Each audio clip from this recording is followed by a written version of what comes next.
I want to begin to talk about these other group of diseases, very interesting diseases called the Spondyloarthropathies. And we're going to start again here with a case. A 27-year-old man presents with lower back pain and stiffness for 5 years.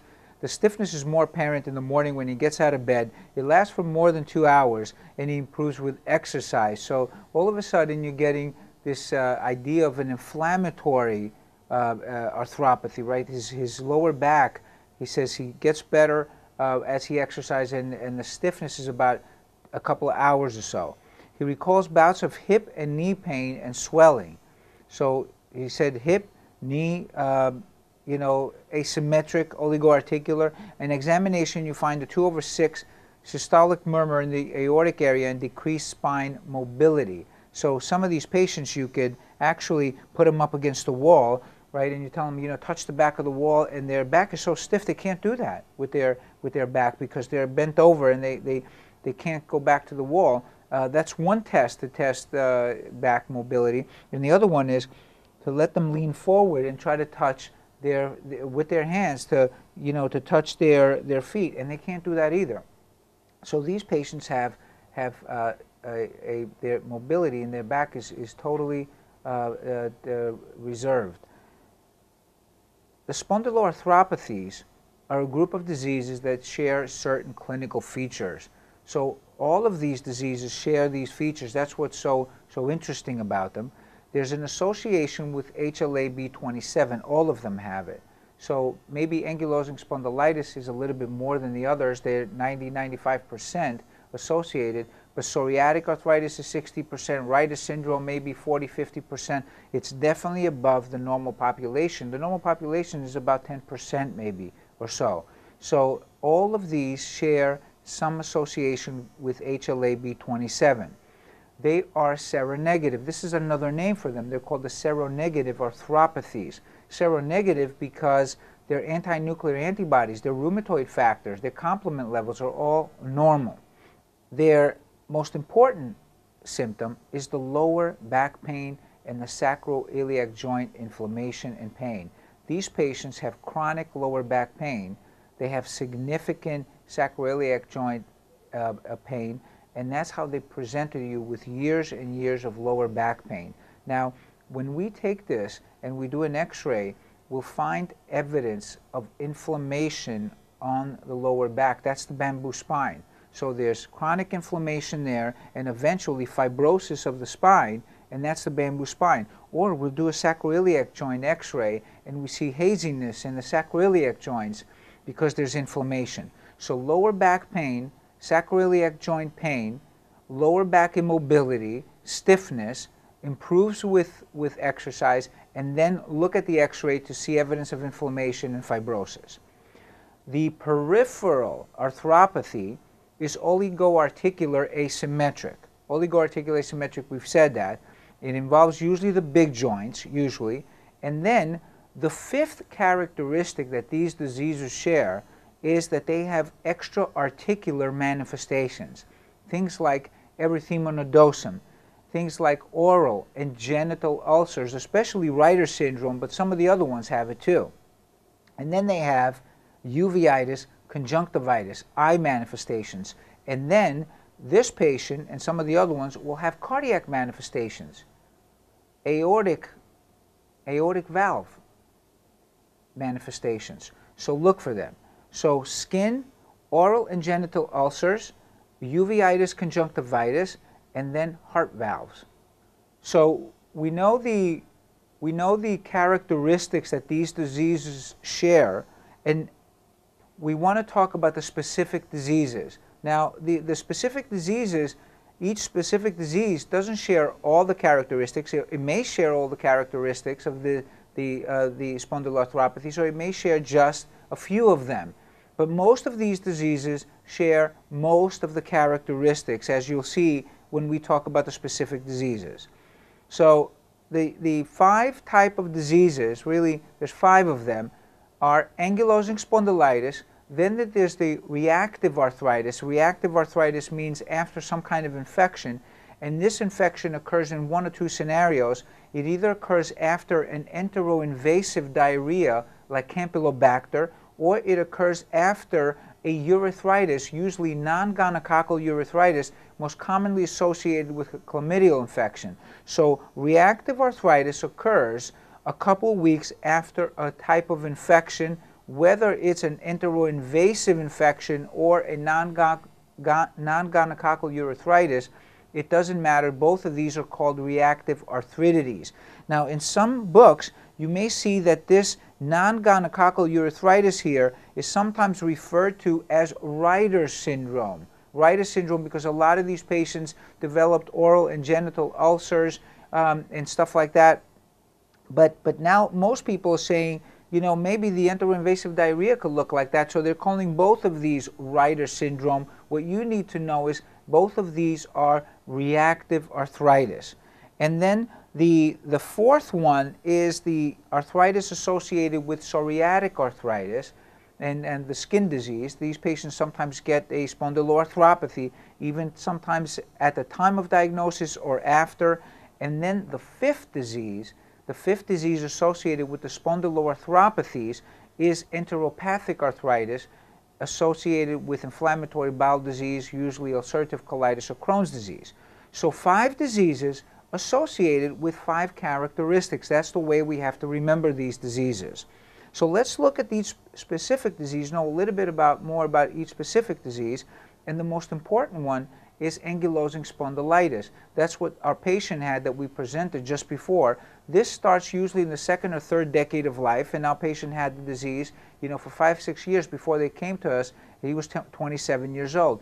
Now the prevalence is more common, 3 to 4 times more common in men than women. Now this is one of the rarities in autoimmune diseases and rheumatologic diseases, because in autoimmune diseases women are more commonly affected than men, and spondyloarthropathies in generally are the exception. They're rarity that men are affected more commonly than women. There's a 90% association with HLA-B27 of ankylosing spondylitis. That's very important because it's probably the highest out of all the spondyloarthropathies. We said all of these diseases are associated with HLA-B27, but this is 90%. Now we don't use the HLA-B27, right? We don't test people for HLA-B27 to make a diagnosis of ankylosing spondylitis. We don't do that. What we do is we make a clinical diagnosis, look at the X-ray findings, and make the diagnosis that way. We don't use the HLA-B27 for a clinical diagnosis, for a confirmatory diagnosis. The reason being is that 10-15% of the population has HLA-B27 positive. So it's not a good test. In all these patients, we find decreased spine mobility. I told you, you sit them up and you make them, you make them put their backs against the wall, and they can't do that. And you tell them, can you touch your feet with your hands? And they can't move their spine at all with that. And this spine immobility sometimes may lead to spine fractures even with minimal trauma. So if they tell you about a case that a young guy came to you and has a spine fracture, and you ask him, well, what'd you do? And he said, well, I just slipped on the ground and fell down. Minimal trauma. You have to think about, you know, ankylosing spondylitis and spondyloarthropathies. They broke their spine because their inflexibility. And some of these patients, because they have had the disease for a long time, they've been living with it, you know, they don't tell you, the first thing they don't tell you is they have back pain. So they, you know, you don't get that from the history. So ask them, do you have chronic back pain? And think about the spondyloarthropathies. On the X-ray, we see 2 characteristics. We see the bamboo spine and the squaring. This is from chronic inflammation of the spine and then fibrosis. And then if you look at the sacroiliac joints, you see haziness there. You can't see the sacroiliac joints at all, right? From one side and the other, you can't see it. All haziness there. Please know the sacroiliitis. They love to ask questions about that or show us an X-ray and tell us what is this associated with. So let's look at those 2 findings. This is the characteristic bamboo spine. You can see the calcifications. You can't see the vertebrae well because they're all you know, calcified, fibrosed. And here is especially the X-ray on your right, where you're supposed to see the sacroiliac joints well defined there, and you can't see the sacroiliac joints. You see all haziness there, and that is because of the sacroiliitis. This is not only characteristic of ankylosing spondylitis. You see this in the other seronegative arthropathies. So if they give us the sacroiliitis film or the bamboo spine, they could put it with psoriatic arthritis or the enteropathic arthritis. This is not only for ankylosing spondylitis, even though I'm showing you here. So a couple of things more. Reactive arthritis, well, you know, this is a complication from an infection. I told you that. You're gonna see the reactive arthritis is going to be written like this, REA, reactive arthritis, a complication from an infection, and it's done under one of two scenarios. It's either a non-gonococcal urethritis, usually chlamydia, and sometimes some of the other things, ureaplasma, mycoplasma, and stuff like that. And these patients present with conjunctivitis and arthritis. That's the Reiter syndrome. That's the typical Reiter syndrome. And then they may have some other mucocutaneous manifestation, skin manifestations, like keratoderma blennorrhaechica. Keratoderma is this thickening of the palms and the soles, very thick, scaly skin in the palms and the soles, and then some other things like circunate balanitis, where they get this erythema around the tip of the penis, and of course the oral and genital ulcers. These are usually painful in Reiter syndrome. Now, the Reiter syndrome, a form of aggressive Reiter syndrome, is commonly seen in patients with HIV. They get an aggressive form of Reiter syndrome for reasons unknown.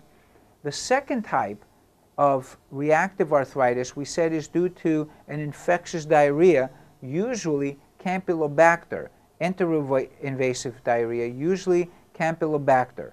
The most common one that we see in this country is Campylobacter, and if they ask you what is the most common reactive arthritis we see in this country, because now they call both of these reactive arthritis, it's likely due to Campylobacter. We talked about in the reactive arthritis and HIV, and I said, yes, HIV, when they get Reiter syndrome, it's usually an aggressive form. And then I wanted you to know a couple more things, about antibiotics in Reiter syndrome. Wanted you to know a question about that. You may see some literature, and they say, look, you know, most of the spondyloarthropathies are not treatable. They're not treatable. What we tell them to do is do a lot of exercise, NSAIDs and stuff like that.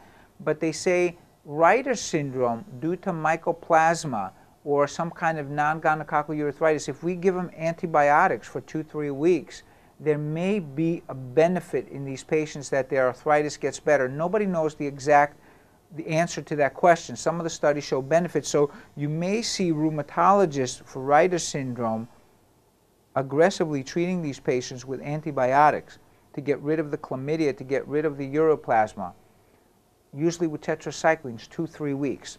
Psoriatic arthritis, similar to ankylosing spondylitis, plus the psoriasis, which may be subtle. Sometimes the patient has psoriasis just a little bit in back of the ear or a little bit on the elbow, and you got to really examine the patient very closely to find that. And I'll show you a picture of the psoriasis.